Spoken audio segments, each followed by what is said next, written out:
Entrega teu caminho ao Senhor, confia nele e o mais ele fará. Agrada-te do Senhor e ele satisfará os desejos do teu coração. Os anjos do Senhor se acampam ao redor daqueles que o temem e os livra. Muito bom dia, com a bênção, com a graça de Deus. Nessa manhã nós começamos mais um dia. Não existe nada mais satisfatório para nós do que podermos ver o brilho do sol e sabermos que temos um Pai de amor que está ao nosso lado, que supre as nossas necessidades e que um dia voltará aqui a essa terra buscar os seus filhos para que nós possamos viver com Ele por toda a eternidade. Todos os dias nesse canal nós estudamos um capítulo da Palavra do Senhor. E nessa manhã eu convido você a ter nas mãos a Palavra de Deus. Iremos começar a estudar um novo livro, embora seja continuação do que nós estudamos no livro de Jeremias, mas é um novo livro, é o livro de Lamentações, onde também o profeta Jeremias apresenta para nós o sofrimento, a desolação, a tristeza do que aconteceu dentro de Jerusalém e de Judá, depois do povo ter sido deportado para a Babilônia. Por isso que convido você nesse momento a ter nas mãos a Palavra de Deus, o livro de Lamentações, capítulo 1, o versículo 1. Como já solitária a cidade outrora populosa, tornou-se como viúva, a que foi grande entre as nações, princesa entre as províncias, ficou sujeita a trabalhos forçados.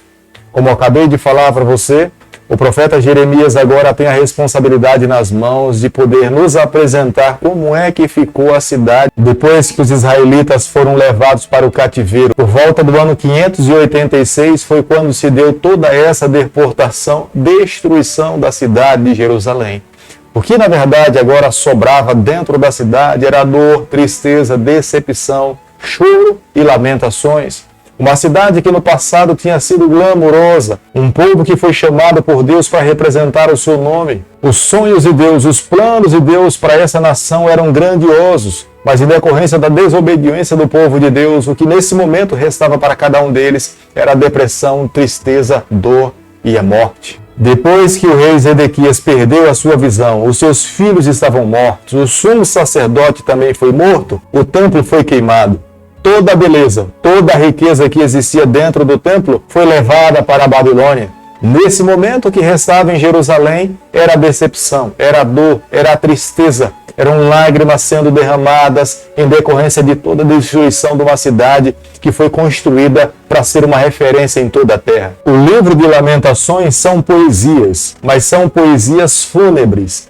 Cada versículo começa com uma letra do alfabeto, expressando a dor, expressando a tristeza, a amargura do que estava acontecendo entre o povo de Deus. Jeremias tinha plena compreensão de que o que tinha acontecido com o seu povo era de fato o juízo de Deus sendo derramado sobre Jerusalém e Judá.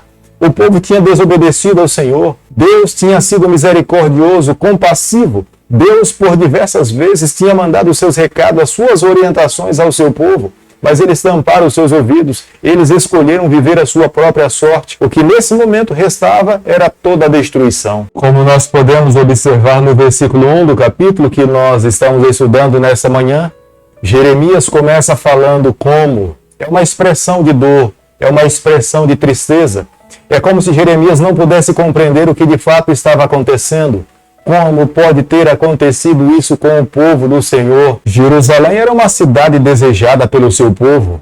Jerusalém era uma cidade cobiçada por outras nações. Era uma nação próspera. Estava localizada no centro da terra. Tudo que uma população precisava conseguia se encontrar em Jerusalém. Mas nesse momento, pelo fato de terem dado as costas para o Senhor, o que dentro da cidade se falava era da destruição que os babilônicos tinham causado entre o seu povo. É o próprio Jeremias que compara Jerusalém como sendo uma viúva. Tinha perdido o seu esposo, não havia ninguém que pudesse consolar a sua dor, o seu sofrimento.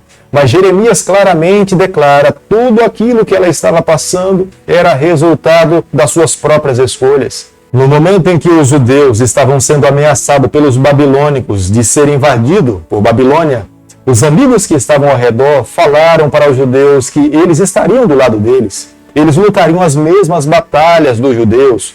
Mas no momento em que os babilônicos atacaram Jerusalém e Judá, aqueles povos que se diziam amigos dos judeus se voltaram contra os próprios judeus, contra Judá e contra Jerusalém. Saquearam Judá e saquearam Jerusalém. Estavam lutando do mesmo lado dos babilônicos e o povo de Deus, nesse momento, se deparou com a tristeza e com a decepção. Jeremias, do versículo 4 ao versículo 7, deixa muito claro para aqueles que teriam seu livro nas suas mãos que o resultado da destruição se deu porque tanto Jerusalém como Judá buscaram amar outros deuses. Se eles não tivessem se aliado, confiado em outras nações, o próprio Deus seria a solução, ele teria resolvido os seus problemas. Mas pelo fato do povo de Deus ter se aliado com outras nações, acabaram sendo vencidos. Jeremias busca descrever a situação do povo sendo levado para a Babilônia. Era uma vergonha, era uma humilhação. Os homens não podiam cobrir todas as partes do seu corpo.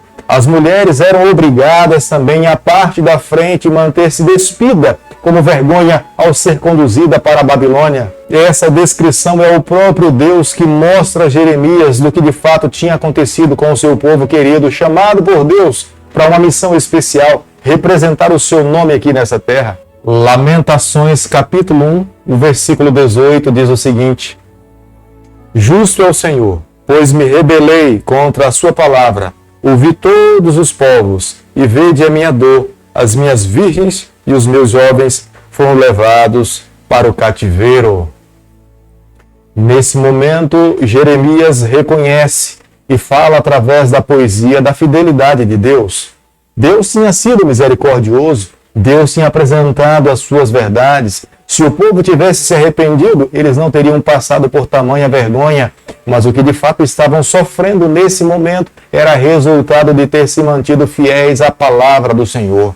Agora estavam colhendo os frutos das suas próprias escolhas. Estavam sendo levados para a Babilônia os jovens, as moças. Quem na verdade tinha ficado para trás eram aquelas pessoas que aos olhos dos babilônicos não iriam servir para nada. Mas os mais sábios, os mais inteligentes, aqueles que tinham força física, foram levados para a Babilônia para servir como trabalho, como líderes, como profissionais dentro de Babilônia. Jeremias tinha muitas convicções no seu coração. Jeremias também reconhecia que no futuro o juízo de Deus iriam cair sobre essas nações que tinham ferido o povo do Senhor. Embora nesse momento Deus estivesse permitindo que isso pudesse acontecer, ele sabia que o coração de Deus estava sofrendo, chorando por tudo aquilo que ele estava vendo acontecer nessa terra. Mas no futuro seria o próprio Deus responsável em trazer de volta todos os seus filhos que iriam sofrer e padeceriam no território de Babilônia. Quando nós avaliamos esse capítulo e podemos observar a tristeza, a dor que o profeta Jeremias descreve, o que aconteceu dentro da cidade de Jerusalém, nos leva a entendermos o seguinte: que o orgulho, a presunção, a arrogância é inimigo da sabedoria divina. Quando nós nos colocamos diante de Deus com essa atitude, nós perdemos, nós caímos, nós ficamos para trás. E o que de fato aconteceu com o povo do Senhor foi isso. Se eles tivessem se humilhado diante do Senhor, se eles tivessem reconhecido os seus pecados, Deus teria os levantado e dado a vitória. Mas pelo fato de terem trancado os seus corações para o Senhor, eles agora estavam colhendo o fruto do que eles tinham plantado. Logo inicialmente, ao estudarmos esse primeiro capítulo do livro de Lamentações, nós precisamos aprender uma verdade. O pecado, na verdade, nos traz tristeza, nos traz dor, nos traz sofrimento, nos separa de Deus, nos impede de receber a plenitude das bênçãos do Senhor. Quando a palavra de Deus nos orienta, nos ensina que nós precisamos nos manter fiéis, seguros do lado do Senhor, nós não podemos duvidar. Nós temos que entregar o nosso coração, nós temos que permitir que a nossa vida seja conduzida por esse caminho. Porque quando escolhemos o contrário, a nossa vida irá se equiparar com a vida dos israelitas que foram levados para o cativeiro babilônico ou ficaram dentro de Jerusalém, completamente desolados. Hoje é o dia de tomarmos as nossas decisões. Hoje é o dia de escolhermos fazer a vontade de Deus. Hoje é o dia de amarmos cada vez mais a palavra e a vontade do Senhor. Querido Pai, em Tuas mãos nessa manhã nós nos colocamos. Queremos viver exclusivamente para o Senhor. Toma o nosso coração, nos ajude a cada dia a fazer a Tua vontade. Molda a nossa vida, nos conceda a graça de um dia estarmos com o Senhor por toda a eternidade. É o nosso pedido e a nossa oração e nós o fazemos em nome de Jesus. Que o Senhor te abençoe e te guarde. Que Ele faça resplandecer o seu rosto sobre você, que Ele tenha misericórdia de você, e sobre você nessa manhã Ele levante seu rosto e conceda a sua paz, em nome de Jesus. Amém.